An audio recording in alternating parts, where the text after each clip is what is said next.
Hi boys and girls, today is Burns Day and we're celebrating Rabbie Burns, so I thought I would read you the story Hamish the Hairy Haggis. It's by A.K. Patterson and the drawings are by Stuart Martin. Hamish the Hairy Haggis. What is a haggis? A question asked by many. However, the question should be not what, but who. It's Hogmanay and everyone in Scotland is very happy. Everyone, that is, apart from Hamish the Hairy Haggis. Hamish the Hairy Haggis lives on a steep hill in the Highlands of Scotland. The dawn of a new year means a big noisy party for all the Scots.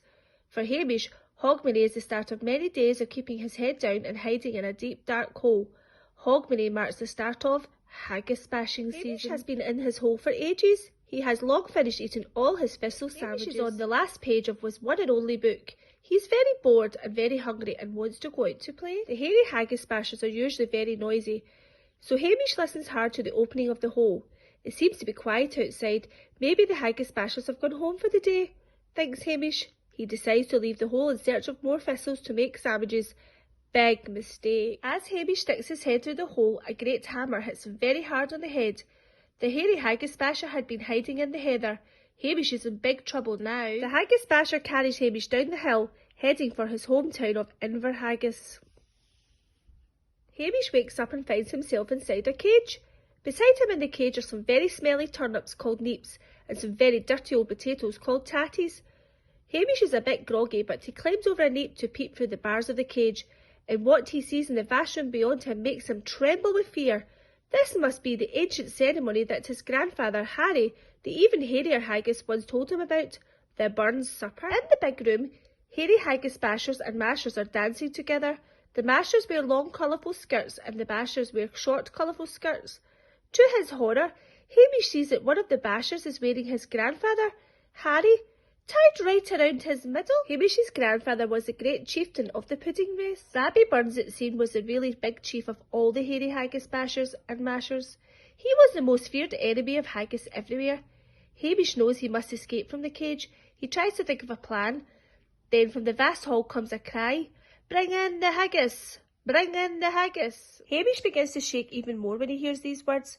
On the day of his 5th birthday, his grandfather, Harry the hairier haggis and the great chieftain of the pudding race, told him all about the haggis bashers and their very odd ways.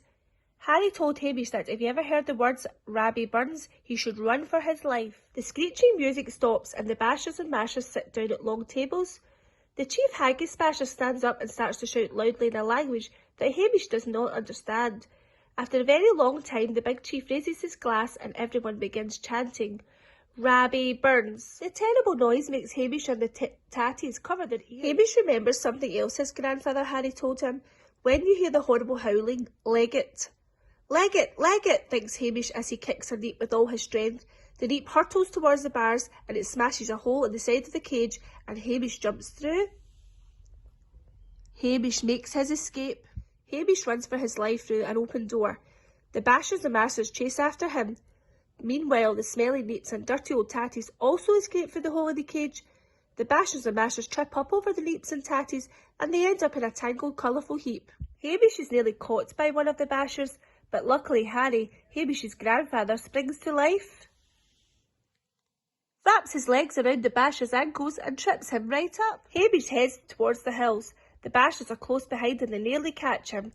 Hairy haggis have 2 very long back legs and 2 very short front legs, which means they can run very fast up hills. As soon as Hamish sets foot on the hill, he knows he will be safe. Hamish is nearly at the very top of the hill, while the bashers are still at the bottom. They are very out of breath and very angry. Hamish sends a traditional haggis greeting to the bashers. A few hours later, the hairy haggis bashers and mashers have given up the hunt for Hamish. In the kitchen of the big hall, they mix together some very strange ingredients in a big bowl. Later they sit down and they try to pretend to their guests that this odd gooey mess is actually real haggis. Hamish warms up some thistle soup. He doesn't have the appetite for the basher stew. He is very happy knowing that he is safe from the hairy haggis bashers until next year. So now you know the true story of Hamish the hairy haggis. The end.